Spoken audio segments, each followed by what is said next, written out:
All right, you loyal listeners. Welcome to another episode of Agency Intelligence Podcast, where I give you that real agency intelligence and not the artificial that they try to make you believe out there. I'm back here with somebody who's been on the podcast many, many times. Why? Because he's a huge supporter of independent agents. And then if you take IA, independent agents, you flip it around, you get AI, and he's a supporter of them as well. Always has been in the mastermind. But he's a supporter because we really truly believe in him. And like Cass, Cass, you believe in a lot of people. No, I have an awesome AZ system because of what Mitch has built. But it all started 3.5, 4 years ago with Austin being the one when our AZ was blank, who came in, helped us, got one-on-one with him. Boom, he built out our system. You know, if any of you guys have done business with Austin, he can give you like 70 things that you could possibly do, and you've got to choose 3 or 4 and work with him, and he builds the content, all that good stuff. And so that's where we started. So when I say lava, I say, if you listen to my podcast, which you are as a listener, is cast certified. So that's somebody that we use in our agency. We call him cast certified. So that's cool, brother. Welcome to the podcast, Mr. Austin Moorhead. Thanks for having me here, Jason. It's been a little bit. Nice to catch up again. Yeah, it has been a little bit. And you're always able to come on. You have the open link. And you said to me, Cass, I'm trying. I just don't have enough time. Why? Because, dude, I'm running an empire. Tell us about what you've been doing, Austin. Wait, here, let's do this real quick. Do this for me. Take us back to State Farm, right? Oh gosh, yeah. Take us there, and then bring us forward. You don't have to dwell there, but bring us Sure. forward.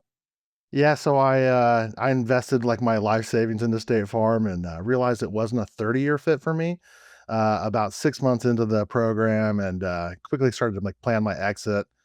The reason I didn't like State Farm is you couldn't use technology outside of their systems, and you really didn't own the book, those types of things, and so Mhm. I made my exit, opened up a brokerage, did that for about a year. And on kind of day one of owning the agency, my mission was to solve the technology piece because while there was no more rules, there wasn't, this is 2018, there wasn't anything like Agency Zoom that you can go find someone that could configure it for you in a few minutes and you can get to work. Uh-huh. And so I did my investigation, looked at several softwares, HubSpot, Keep, Ontraport, etc. And we landed at Keep, and I started to build it out for my agency. And another agent in Denver said, "Hey, man, I really like what you're doing over there, and we've got the same technology. Can you come configure ours?" And so, I had the affair. I fell in love with automation, and well, I think we flipped it on for that agency, and they went from writing 1 million a year in new business to 7 million a year in new business that But next year. dang, Yeah, were they in Colorado? they were in Colorado, yeah, Okay. All right.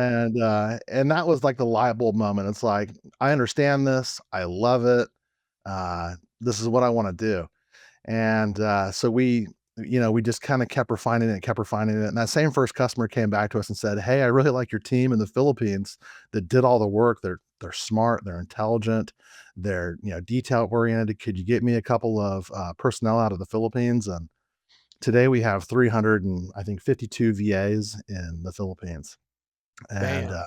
we support over 2 billion in premium from a marketing and automation, like, standpoint, and we continue to move that needle. I mean, I kinda skipped the last 5 years and jumped straight to where we're at today, but, uh, That's you know okay. That's okay. I mean, I just want people to know that, I mean, you've been through it. And what I love about this, uh, is you were slowly carving that path of finding what was right for you. And, and that light bulb moment comes down to almost dramatic as inside the insurance industry. It's like, what's the thing they say outside of it is that you're born 2 times.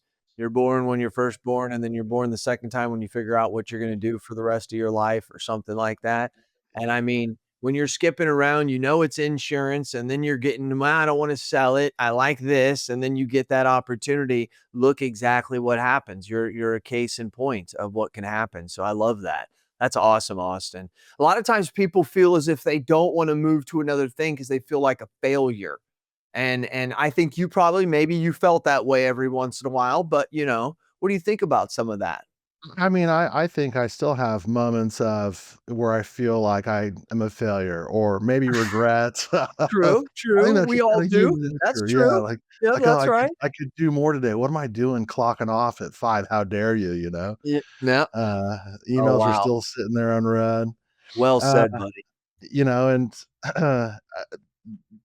while I knew I was passionate about helping this community, and I knew I had something, I wouldn't wanna discourage people from it, from the hard work really that goes into it. I mean, in the beginning, you know, there was a lot of like 15-hour days, 6, 7 days a week, and Mhm. that was really the catalyst. And I think there was a lot of times I was working for less than minimum wage just to kind of like, you know, Make sure the team got paid.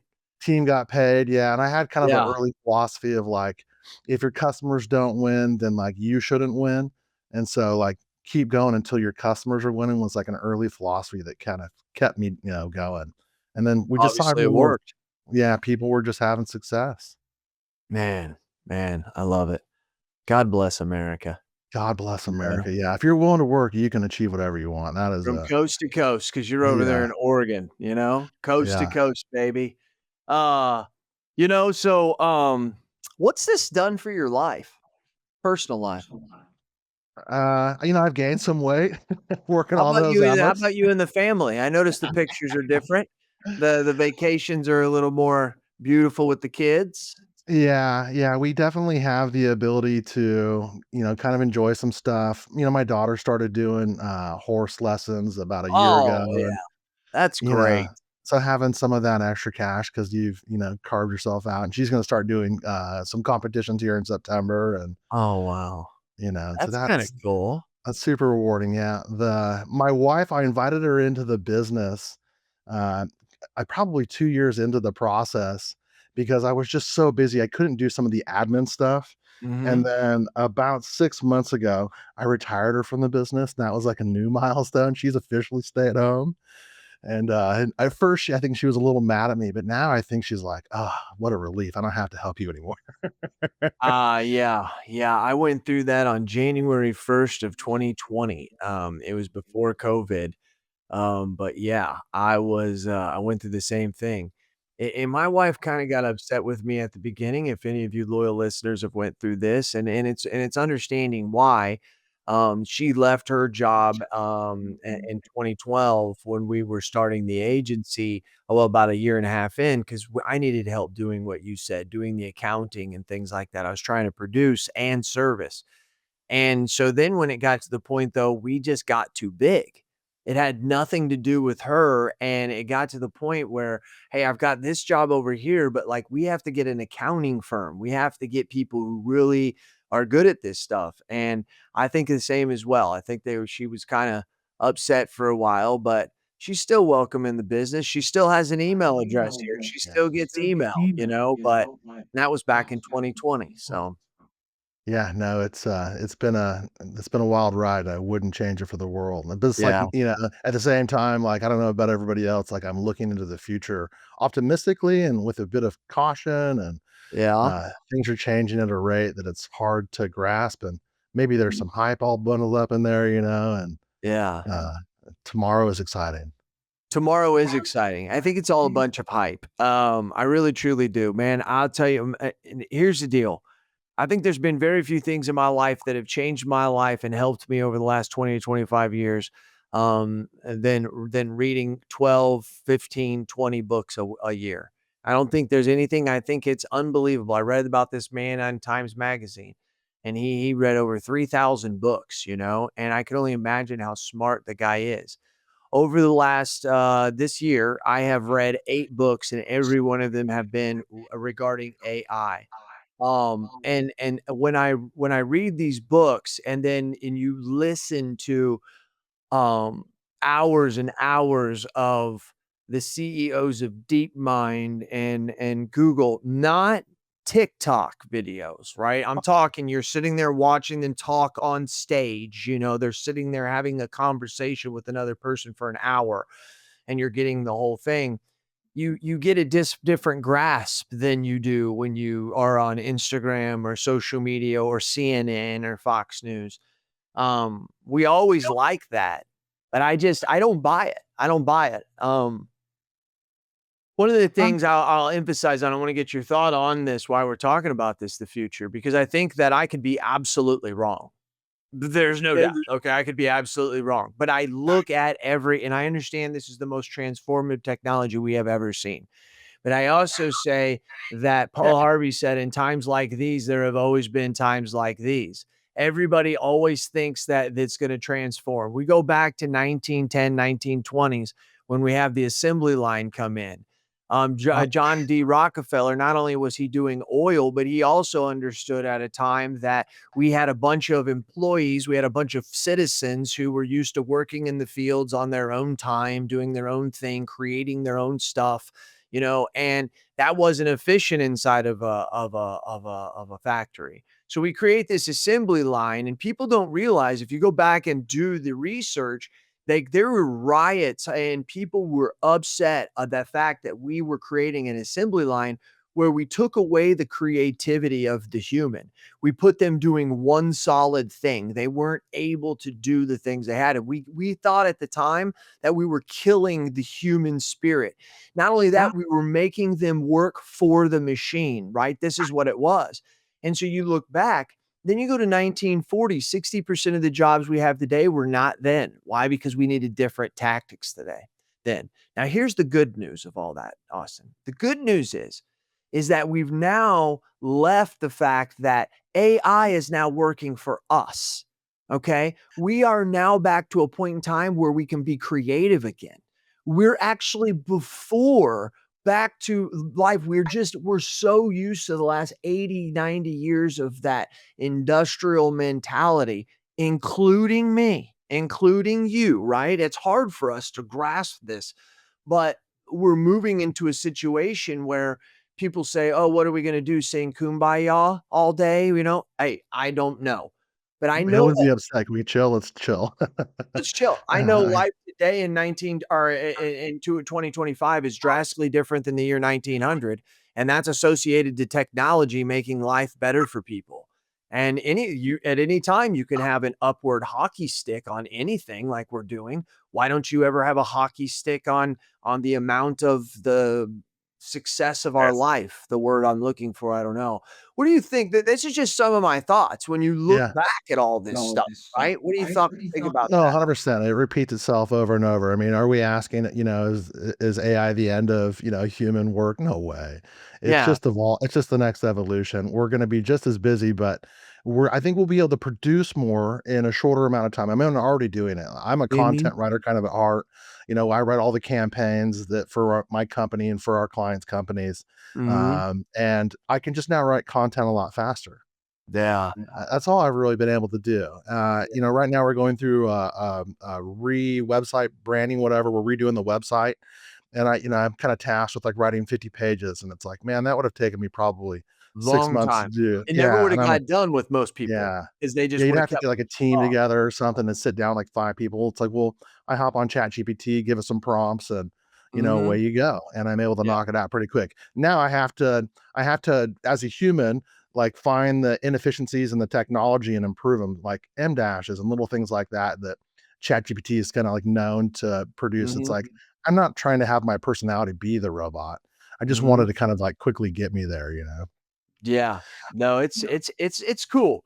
And I see it. I see why, but, I've said, and we're seeing it, that we're already seeing a limit to the technology right now. ChatGPT, I've been saying this for the last 6 months to a year on this podcast, but ChatGPT just proved it right because it wasn't explodingly different. It was like the iPhone in 2010 to 2011. That was like the first one we were like, well, that's not really much different Yep, other than and it's then got a you guys took the button away, then you brought the button back, like, you choose the charger, plugs in, uh, doesn't plug in, right? yeah, Maybe up the megapixels, uh, different Um, camera. yeah, so it's I kinda see it getting to that point. Now that next layer is agentic and stuff. Well, here's the thing, dude, here is the thing. This is unbelievable, Austin. This is unbelievable. In the book Empire of AI, which is the story of open AI, it's a fabulous book. And in open AI today, there is a large chunk of people. 10, 20, 30%. I can't remember the amount, but a large chunk that think the AGI is impossible in the next 20 years. Yeah. The other part is like kind of in the middle, yes, and then the other part's like, absolutely, we're doing it in 3 years. And so H when you start reading these and you listen to these people, you start to realize like, okay, there's a lot of hype up there, right? Now, when Yeah. this agentic does come in, it's going to be explosive. I think it's going to be unbelievably explosive. But we need the CPUs and the GPUs to get down to a Yeah, normal the level. energy is an issue, And yeah, that ain't happening right now. yeah. And, we do some stuff, and, if you're doing any kind of AI work, the RAM that's required, the GP and the CPUs that are just required to just run that son of a beachin thing, let alone the energy, right? It's amazing. So Well, I think a anyway, lot of people aren't thinking about security as they're getting involved with the AI, and so, at Lava, we started our SOC 2 certifications, about 8 months ago.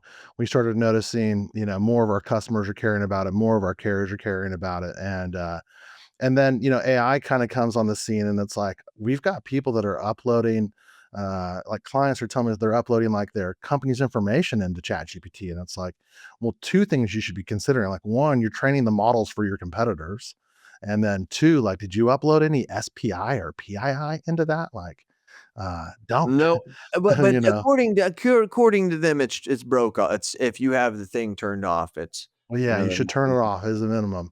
But, as a most of these, like ChatGPT, they offer an enterprise grade SOC 2 certified, package for a reason, yeah. because it's like, you need to have some extra care and consideration when you're using So customer how was that for databases. the SOC 2? What it tell the world what that means when you're handling their data?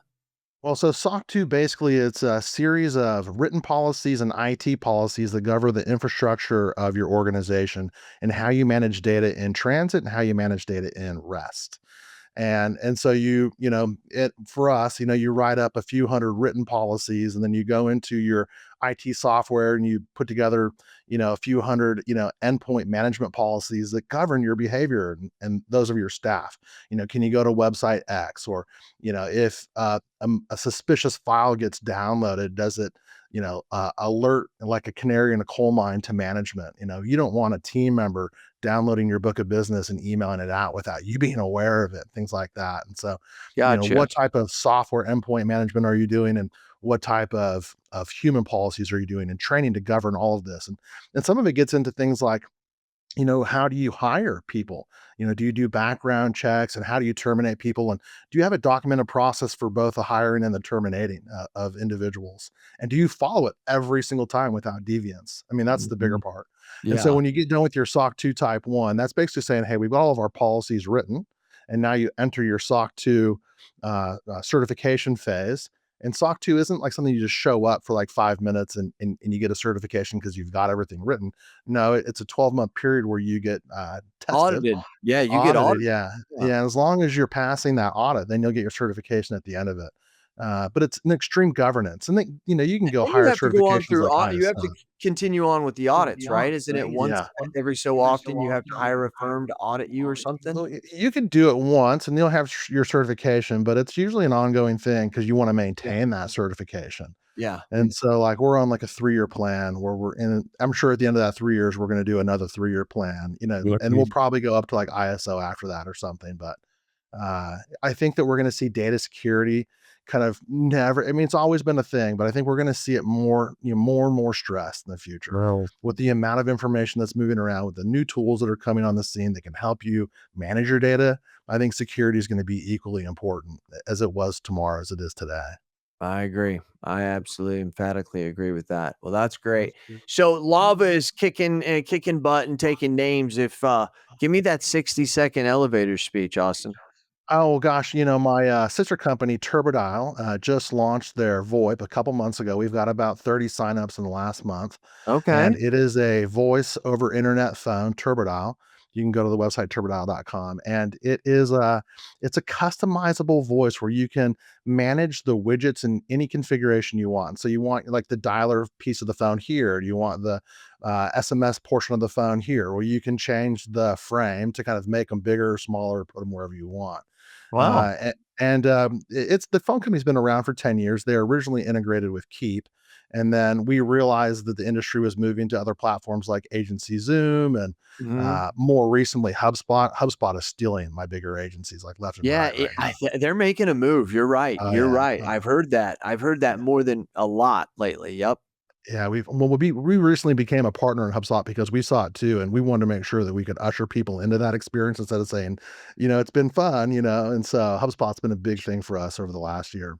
Wow. But TurboDAO is pretty rad. It's the ability to kind of, put your prospects from like stage one into like a calling bucket. And so you can kind of efficiently work on them. You can like mass text and it does all the things, it leaves the notes on the contact record, etc. Plus, hundreds of other little features. And That's and cool. so VoIP has always kind of been my other side jam and Right. It happy goes to hand in hand with a lot of what you do. yeah, the automation. Yeah, the original build was in the early days, we didn't have the ability to connect the CRM to the AMS.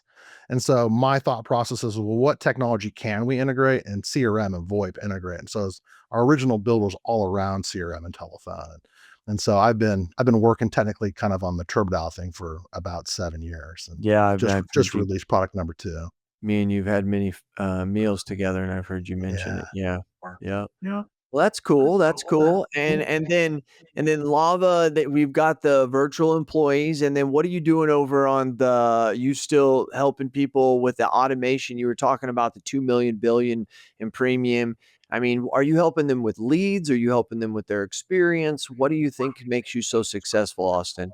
Well, so we've got about 20 people in the development team. Fulfillment, so CRM automation is still the name of the game. We usually meet most of our customers that in that capacity. Hey, help us set up our tech, and they'll come through our blueprinted process. Then they'll meet with one of our coaches for a year. We're not going to come and build it out in a couple of weeks and then see you later. We understand that it takes time to adopt the 70 things that we give you, and Mhm. maybe you're going through like team member transitioning throughout that year, and we want to be your partner as your company evolves and make sure the training is there.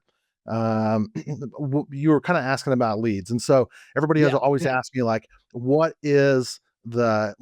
separates your top 10 clients, Austin, from the rest? And the answer has always been the same. It's they're willing to spend so you're going to save money or make money with a CRM, and you're going to save money and make money with a VA. What do you do with that extra pocket of cash? Do you go on vacation? Well, my biggest agency is they take that money and they put it back to the top of the funnel into marketing. And Mhm. so we don't currently generate leads, but I advocate strongly for extremely for lead generation. And so, when you're building your web pages, are you making them SEO friendly? Or are you making them SEO and AI friendly? Because if you go into AI and you query something, you might not show up the same way you do on Google. And so, trying to like get our agencies to think about, hey, the shift from people Googling things to doing like a chat GPT search is dramatically changing. And Mhm. so you might need to get back into your website and kind of re-gear them to rank for chat GPT. One of the easiest searches that you could do right now is you can go into like an incognito chat GPT free account and say, who is the best insurance agency in my town? And see what it says. And if you're not ranked, then you could go and, ask it, well, why wasn't, my company included? And it'll tell you, the Yeah. things that you need to go and fix. And so leads has always been the name of the game. That's what my best agencies have solved. And the best agencies tomorrow will solve. If you don't have a way to get the opportunity, the engine that you build your agency is kind of just gonna, stay flat from the ones that can figure this out. And right now is the time to do it because AI is taking over the search engine. Mhm. I agree, I agree. I think a lot of people who make websites are trying to figure it out, like people who manage a lot. Yeah. It's really crazy because a lot of them will play it down.